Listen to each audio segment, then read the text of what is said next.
નમસ્કાર, spark today ન્યૂઝમાં આપનું હાર્દિક સ્વાગત છે. એક શહેરમાંથી બીજા શહેરમાં, એક રાજ્યમાંથી બીજા રાજ્યમાં અલગ અલગ રીતે લોકો મુસાફરી કરે છે. મુસાફરી કરવા માટે સ્પેશિયલ અલગ અલગ રીતે ટ્રેનોની પણ સરકાર દ્વારા અલગ અલગ રેલવેની પણ વ્યવસ્થા કરેલી છે. એટલે કે ટ્રેનો દ્વારા, આ સુવિધા દ્વારા લોકો એક શહેરમાંથી બીજા શહેરમાં, એક રાજ્યમાંથી બીજા રાજ્યમાં મુસાફરી કરતા હોય છે. તમે જુઓ કે હોળી અને ધૂળેટીનો ટાઈમ હોય એ ટાઈમે અલગ અલગ આજે ચોક્કસ સમુદાયના વર્ગ છે તે લોકો પોતાના ગામ જતા હોય તો ત્યારે પણ તેઓને આ રેલવેની મુસાફરી એટલે કે ટ્રેનની સુવિધા ઉપલબ્ધ થતી હોય છે. સરકારશ્રી દ્વારા અલગ અલગ ટ્રેનો, ક્યારેક સુપરફાસ્ટ હોય, ક્યારેક મેમુ હોય, ક્યારેક સ્લો હોય, આ તમામ ટ્રેનોની વ્યવસ્થા એના દર પ્રમાણે એટલે એના ભાડા પ્રમાણે કરેલી હોય છે અને જેને લઈને લોકોને તકલીફ ન પડે તેવું પણ સુચારું આયોજન થતું હોય છે. એક ટ્રેન અને એક ટ્રેન કાયમી થાય તેવી માંગ સાથે મહારાષ્ટ્રીયન યુવક સંગઠન જે છે તેઓ અમારી સાથે વાતચીત કરવા માટે આવ્યા છે. ગણેશ ઉત્સવ આવી રહ્યો છે. આ ગણેશ ઉત્સવને લઈને મહારાષ્ટ્રના જે મરાઠી સમુદાયના જે લોકો છે તો આપણે સૌ જાણીએ છીએ કે બોમ્બે જતા હોય તો લાલબાગચા રાજા જે ગણેશજી છે તે ખૂબ લોકો ત્યાં શ્રદ્ધા ધરાવે છે. તો વડોદરા એકલું જ નહીં, અમદાવાદ, વડોદરા, રાજકોટ, સુરત તમામ લોકો દર્શન કરવા માટે ત્યાં જતા હોય. ગણેશજી સ્પેશિયલ આ એક ટ્રેન જે ગણપતિ દરમિયાન દોડાવવામાં આવ્યા છે, પરંતુ એ ટ્રેન હવે કાયમી થાય તેવી માંગ સાથે અમારી સાથે સામાજિક કાર્યકર્તા વિજયભાઈ જોડાયા છે. વિજયભાઈ, તમામ વાતચીત પરથી એવું લાગી રહ્યું છે કે ગણેશ ઉત્સવ દરમિયાન ચાલતી આ ટ્રેન અને એ ટ્રેન કાયમી થાય, કયા પર્પઝથી અને શું મહત્વનો ઉદ્દેશ છે? સૌ પ્રથમ તો સ્પાર્ક ટુડેનો હું દિલથી આભાર વ્યક્ત કરું છું કે ઘણા એવા પ્લેટફોર્મ્સ સામાજિક કાર્યો માટે અમને સાથ સહકાર આપેલો છે. એ બદલ સ્પાર્ક ટુડેનો હું દિલથી આભાર વ્યક્ત કરું છું. અને આજનો એક વિષય ખૂબ મહત્ત્વનો છે કે જ્યારે મહારાષ્ટ્રીયન સમાજનું સામુદાયિક કે જ્યારે વડોદરામાં ખૂબ મોટી સંખ્યામાં વસતા હોય તો આજની તારીખની અંદર ઘણા બધા જ્ઞાતિના લોકોની સમસ્યાઓ અને જે સમસ્યાઓ લોકોને પડી રહી છે એવી સમસ્યાઓ સરકાર દ્વારા પણ પૂરી કરવામાં આવે છે. હાલ વાત કરીએ તો વડોદરા ડિવિઝન રેલવે દ્વારા ગણેશ ઉત્સવને લઈને સ્પેશિયલ ટ્રેનોની શરૂઆત કરી છે. 3 સ્પેશિયલ ટ્રેનો એમને શરૂ કરેલી છે. ઘણી સારી વાત છે. ધાર્મિક કાર્યક્રમો છે અને ખાસ વાત કરીએ તો આપણા હિન્દુ ધર્મની અંદર 12 માસ ધાર્મિક કાર્યક્રમો ચાલતા જ હોય છે. હવે વાત કરીએ તો જે પ્રમાણે ગણેશ ઉત્સવને લઈને જે સ્પેશિયલ ટ્રેનો શરૂ કરી છે એ ટ્રેનો માટે અમે ગયા વર્ષે 27/7/2025ના રોજ રેલવે પ્રશાસને આ જ ગણેશ ઉત્સવની ટ્રેનો શરૂ કરી હતી ટૂંક સમય માટે ગણપતિપુરથી. અને એ જે તે સમયે અમે મહારાષ્ટ્રીયન સમાજ એટલે અખિલ મહારાષ્ટ્ર યોગ સંગઠન તેમજ મહારાષ્ટ્રીયન સમાજના મુખ્ય આગેવાનો વતી અમે આવેદનપત્ર આપ્યું હતું. પણ ખબર નહીં કે અમારી માંગો કેમ સ્વીકારવામાં આવતી નથી. વર્ષો થઈ જાય છે. ખૂબ મોટી સંખ્યામાં જ્યારે મહારાષ્ટ્રીયન લોકો વસતા હોય તો ખરેખર એમની માંગો સ્વીકારવી જોઈએ, પણ ખબર નહીં કેમ આ વસ્તુ થઈ રહી છે. ગઈકાલે પરમ દિવસે અમે વડોદરા રેલવે ડીઆરએમને મળવા ગયા હતા કે હાલ અત્યારે જે ગણેશ ઉત્સવને લઈને જે ટ્રેન શરૂ કરી છે એ ટ્રેનમાંથી એક ટ્રેન નંબર છે 09114. એ ટ્રેન જે વડોદરાથી રત્નાગીરી જઈ રહી છે એ ટ્રેનને અમે કાયમી સ્વરૂપે ચાલુ કરવા માટેની રજૂઆત કરી હતી. ઘણા અમારા જે સમાજના અને સમાજમાંથી જે અમારા 252 ગામના જે અધ્યક્ષ છે કે ખરેખર એ નિષ્ઠાવંત અધ્યક્ષ છે અને એમને ખરેખર સમાજ હિત માટે વિચાર કરી રહ્યા છે એવા નિષ્ઠાવાન અધ્યક્ષો સાથે અમે આવેદનપત્ર આપવા ગયા હતા. ડીઆરએમ સાહેબે અમને પોઝિટિવ જવાબ આપેલો છે. પણ જ્યારે વિકસિત ભારતની અંદર આજની તારીખની અંદર ઘણી બધી ટ્રેનો શરૂ કરી છે. વંદે ભારત જેવી સુપરફાસ્ટ ટ્રેનો પણ ચાલુ થઈ છે. ઘણા અમે જોતા હોઈએ છીએ યુપી બિહારની પણ ટ્રેનો ચાલુ થાય છે. પણ કેમ ને એક મહારાષ્ટ્રીયન સમાજનું એક આગેવાનો તમને આવેદન કરતા હોય તો એ માંગ કેમ સ્વીકારવામાં આવતી નથી એ અમારો પ્રશ્ન આજે પ્રશાસનની સામે છે. ઓકે વિજયભાઈ, કોને રજૂઆત કરી છે સંદર્ભે? આના માટે તમને કીધું કે ગયા ટાઈમે અમે સાંસદ શ્રી હેમાંગ જોશી સાહેબને પણ આ વાત માટે રજૂઆત કરી હતી અને જે તે સમયે મને એક દિલ્હીથી લેટર પણ આવ્યો હતો કે આની અમારી તપાસ શરૂ છે. કેમ કે જ્યારે વડોદરાથી રત્નાગીરી ટ્રેન જતી હોય તો ઘણા ડિવિઝનમાંથી એમને એ ટ્રેન પસાર થતી હોય. જ્યારે બોમ્બે કહેવાય કે પનવેલ કહેવાય, કોકણ વિભાગ કહેવાય, તે એવા ડિવિઝનમાંથી ટ્રેન પસાર થતી હોય તો એના માટે કે થોડો સમય જોઈએ છે. હવે વાત એવી છે કે જ્યાં સુધી અમને અભ્યાસ છે કે ઘણી એવી ટ્રેનો સમય પર ચાલુ થાય છે, કોઈ માંગ કે એટલે ફટાફટ ચાલુ થાય છે.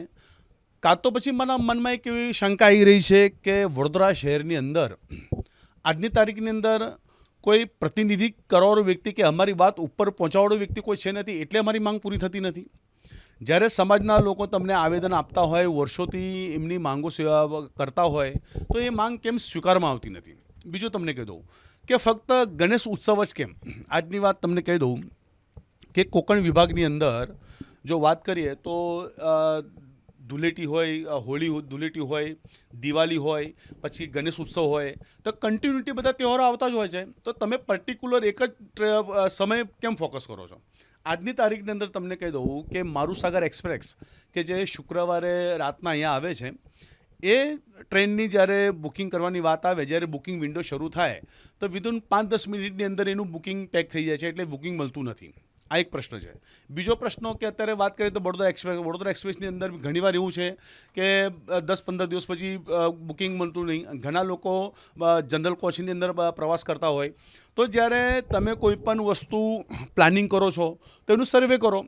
અમે એ વાતને માનીએ છીએ કે જ્યારે આટલું મોટું રેક તમારે દોડાવવું હોય તો પાવર કન્ઝપ્ટ છે, મેન પાવર જાય છે, એ વાતને અમે માનીએ છીએ. પણ એ વાત માટે તમે અભ્યાસ બી કરો. આજની તારીખની અંદર તમને કહી દઉં કે ઘણા બધા અમારા વતની એવા છે કે વીર રેલવે સ્ટેશનની પહેલાં એક માનગાંવ સ્ટેશન આવે છે. માનગાંવ સ્ટેશનની અંદર અમુક એક ટ્રેનો રોકાય, એમનું સ્ટોપેજ છે. તો ઘણા લોકો એવા છે કે માનગાંવ સ્ટોપેજ ઉતરીને ત્યાંથી પછી 800-900 રૂપિયા ભાડું ખર્ચીને પછી એમના વતને જાય છે. એટલે એવી લોકોની પરિસ્થિતિ અત્યારે નિર્માણ થઈ છે. તો જ્યારે તમારે માનગાંવનું આઉટપુટ છે, અહીંથી વડોદરાથી મારુસાગરનું તમે આઉટપુટ જોઈ લો, વડોદરા એક્સપ્રેસનું આઉટપુટ જોઈ લો, તો તમે એ વાતનો અભ્યાસ કરો. પણ અત્યારે વાત એવી છે કે ગંભીરતા કોઈ વાતની છે નથી. ફક્ત ને ફક્ત આશ્વાસનો આપવામાં આવે છે. અને હવે જે પ્રમાણે અમે ડીઆરએમને આવેદનપત્ર આપ્યું છે, આવનારા સમયની અંદર 1-2 દિવસની અંદર સાંસદને પણ આવેદનપત્ર આપીશું. અને અમારી માંગ અત્યારે એવી જ છે કે અત્યારે જે પ્રમાણે અમે આજે આયોજન કર્યું છે, અમે જે ટ્રેન માટે અમે નીકળી પડ્યા છે, આવનારા સમયની અંદર જો અમને તક મળે તો અમે બોમ્બે પણ જઈશું, દિલ્હી પણ જઈશું. પણ અત્યારે એક જ સ્વપ્ન છે કે સમાજના લોકોને પડતી મુશ્કેલી, એના માટે અમે હવે ગંભીરપણે ઊભા રહેવાના છે. ઘણા બધા ગામના જે અધ્યક્ષ છે અમારા સંપર્કમાં છે, અને સારો એવો રિસ્પોન્સ આજની તારીખની અંદર અમે જે પ્રમાણે સર્કિટ હાઉસની અંદર અમે જે મિટિંગ રાખી હતી આ વિષયની અંદર, એ મિટિંગની અંદર પણ ઘણા ગામના એવા સારા પ્રતિનિધિઓ કે જે ખરેખર એમને સમાજની પડેલી છે, એ મિટિંગની અંદર આવ્યા હતા. અમારી જે મિટિંગ છે, સારા વિચારોથી મિટિંગ થઈ હતી અને સારું એ મિટિંગની અંદર પ્લાનિંગ થયું હતું. અને આવનારા સમયની અંદર ચોક્કસ રીતે અત્યારે અમારી જે ટ્રેન છે, એ ટ્રેનને પરમેનન્ટ કરવાની માંગ માટે અમે ચોક્કસ લડાઈ આપીશું. અંકલ, શું કહેવું છે? કયા કારણોસર આ તમારી જે માંગ છે તે પૂરી નથી થતી? શું માનો છો? નમસ્કાર. હું પહેલાં તો સ્પાર્ક સ્ટુડિયોનો આભાર વ્યક્ત કરું છું. માંગ સ્વીકારીતી નથી એના માટે હું 50% મારા સમાજને અને તંત્રને જવાબદાર ગણું છું. ખરેખર માંગ સ્વીકારવામાં આવે તો રેલવે તંત્રને પણ એનો ફાયદો છે. હવે વડોદરા શહેરની અંદર મહાડ પોલાદપુર તાલુકા મરાઠા સમાજના 252 ગામના વતનીઓ બધા વસે છે. એટલે ફક્ત વડોદરા શહેર જે મરાઠા સ્ટેટ કહેવાય છે, એની અંદર જ 5.5 થી 6 લાખ મહારાષ્ટ્રીયન સમાજના માણસો રહે છે. અને ફક્ત ટ્રેનની વાત નથી કરતો, ટ્રેનની તો જે જરૂરિયાત છે જ, પણ અમારે વાર તહેવારો છે, અમારા માતા પિતા છે, ભાઈઓ ત્યાં રહેતા હોય, મરણ પ્રસંગ હોય, દુઃખદ પ્રસંગ હોય, લગ્ન પ્રસંગ હોય, ઇતર કોઈ ઇમરજન્સી હોય, ત્યારે જવા માટે ફક્ત ને ફક્ત અમારા માટે આ મહુસાગર જ છે. અને એના પછી એક બસની વ્યવસ્થા છે, એ બહુ ખર્ચાળ છે. અમદાવાદ પોલાદપુર બસમાં જઈએ તો 918 રૂપિયા એક જણનું ટિકિટ છે. 16 થી 17 કલાક બસમાં બેસી રહેવું પડે છે. અને સરકાર ધારે તો આ બધું કરી શકે છે.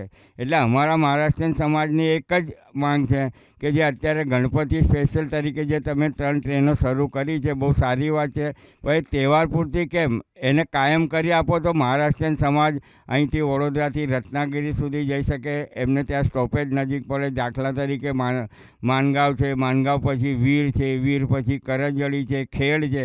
આ જગ્યાએ પણ ઊભી રહે તો પણ અમારા લોકોને જવા આવવામાં સરળતા રહે. અને બીજું, આ ગાડીની અંદર જે અમે માગણી કરી રહ્યા છીએ 3 સ્પેશિયલ પૈકી, એ ગાડીની અંદર તથા મારુસાગરની અંદર સિટિંગ વ્યવસ્થા, રિઝર્વેશન વ્યવસ્થાનો કોટો વધારે એવી અમારી માંગ છે, જેથી કરી અમારા વડોદરા શહેરમાં વસતા મહાડ પોલાદપુર તાલુકાના જે સદસ્યો છે એ પોતાના ફેમિલી સાથે દુઃખદ સુખદ પ્રસંગે ગામડે જવા માટે સરળતા રહે, આર્થિક બોજો ઓછો પડે, શારીરિક શ્રમ ઓછો પડે એવી અમારી માંગ છે. ને આગામી દિવસોમાં અમે સાંસદશ્રીને પણ મળીને આપવાનું છે. અને બીજી વસ્તુ, અત્યારે જે અમે સોમવારે આવેદનપત્ર ડીઆરએમ સાહેબશ્રીને આપ્યું એના પડઘા ઠેઠ મહારાષ્ટ્રની અંદર પડ્યા છે. મહાડ પોલાદપુર તાલુકાના તમામ ચેનલ ઉપર અને પ્રેસ મીડિયામાં પણ આ સમાચાર આવી ગયા છે. એટલે હું તો એક જ માંગ કરું કે વડોદરા શહેરના મહાડ પોલાદપુર તાલુકાના જે બી અધ્યક્ષ છે, ગામ વાઇઝ અધ્યક્ષ છે, સરકાર છે, પ્રશાસન છે, એમને પણ અમારા માટે આવી ફક્ત અમારો વોટ લેવા માટેનો ઉપયોગ ના થાય એનું ધ્યાન રાખી આ એક ટ્રેન કાયમી ધોરણે ચાલુ કરી આપે એવી અમારી માંગ છે. જય હિન્દ, જય ભારત. કાયમી ધોરણે આ ટ્રેન ચાલુ થાય તેવી મહારાષ્ટ્રીયન સમાજના જે વડીલો છે, અગ્રગણીઓ છે, તેઓની માંગ છે. હાલ ત્યારે જે પ્રમાણે ગણેશ ઉત્સવ આવી રહ્યો ને, ગણેશ ઉત્સવના તહેવાર જે આખા ભારતભરમાં ખૂબ ધામધૂમપૂર્વક ઉજવાતો હોય અને તે વેળાએ જે તકલીફ પડી રહી છે, સાથે જે વતન જનારા લોકો છે તેઓને પણ તકલીફ પડે છે, તે તકલીફ ન પડે તેવી એક માંગ વિજયભાઈ અને તેમની ટીમ દ્વારા કરવામાં આવી છે. આગામી સમયમાં તેઓ કહી રહ્યા છે કે રજૂઆત કરી છે અને તેના પડઘા મહારાષ્ટ્ર સુધી પડ્યા છે. તેઓની એક માંગ સ્વીકારવામાં આવે તેવી એક અપીલ પણ તેઓ દ્વારા કરવામાં આવી છે. અલગ અલગ ટોપિક લઈ આ સુધી પહોંચતા રહીશું. તમામ અપડેટ જોવા માટે અમારી સાથે સ્પાર્ક ટુડે ન્યૂઝ પર જોડાયેલા રહો. કેમેરામેન ગૌતમ સાથે હું બિરેન, સ્પાર્ક ટુડે ન્યૂઝ.